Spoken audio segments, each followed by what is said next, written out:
Lawmakers in the state of New York recently took up a bill that would have banned so-called revenge porn, that is the posting of naked images online without the consent of the naked. The bill failed to pass, though, and some say Google is to blame for that. After not saying anything about the law for years, supporters say Google demanded numerous changes on the day of the vote. Lawmakers balked, and the bill was not even voted on. Beverly Hallberg is the president of District Media Group, and she joins us tonight. Beverly, do you think Google was behind killing the bill? I think Google took way too long to voice their concerns. This is a bill that's been in the works for about 5 years. We also have 40 states, including Washington, D.C., that have passed similar legislation. The question is, why so late in the game? I think it's suspect. I think it has something to do with them not wanting to have to be involved. But I do think that there is some validity in us not asking platforms like Google, like Facebook, to have to be the arbitrators of what should be on their platforms and what shouldn't. Of course, there are community guidelines that they need to follow, public decency laws, but do we really want Facebook and Google and others to be the arbitrator of what's consensual, what's not consensual? Because should we really put our free speech rights in their hands? Well, we've already given them our free speech rights. That's the portal through which all human information flows, and they clamp down on ideas they don't like. I mean, they censor ideas that they don't agree with, and they're liberal.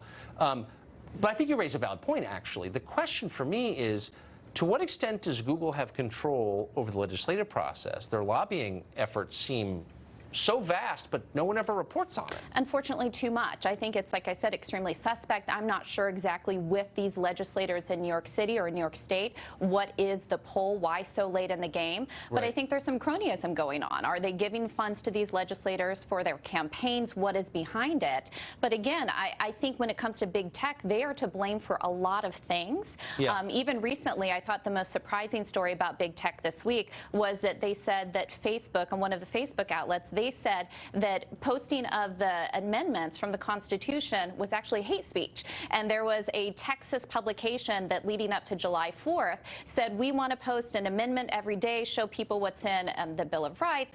And one of the amendments they said was actually hate speech. They now have unblocked it and put it back on. But once again, why is big tech determining what is hate speech, what is not? And I think that's concerning. And why are they in the pockets, it seems to be at times, with so many elected officials? Well, that is the question. So you have a company that has more power than any company has ever had in human history over not just what we know, but how we think. And it has a demonstrated history of censorship, political censorship, and our Congress has done nothing about it. I mean, doesn't that by itself almost suggest that they control the Congress to a greater degree than a company should? And very concerning. I think the other side of this, too, is that when it comes to these platforms, I think government doesn't know how they work. Even when you look at cybersecurity, what happens with the Russians, with Russian bots and Facebook, there's a lot of questions. Does government and our elected officials and the different branches of government, these agencies, do they even understand how this works? Do they even know the type of regulation? So I think in many ways, when you look at our tech innovation, and it's outpacing what our lawmakers are actually able to keep up with. And so what is the answer to it when government officials don't understand? I do like that we have legislation on state level dealing with some of these laws. What we have to get away with are unelected bureaucrats making regulations. But we need more people, I think, involved in figuring out how to protect our privacy that actually understand the technology, because sadly government just doesn't, or they aren't up to speed as they should. Yeah, or at least elected officials ought to be writing the laws, you know, and not people you never heard of. Beverly Hallberg, thank you very much. Appreciate it.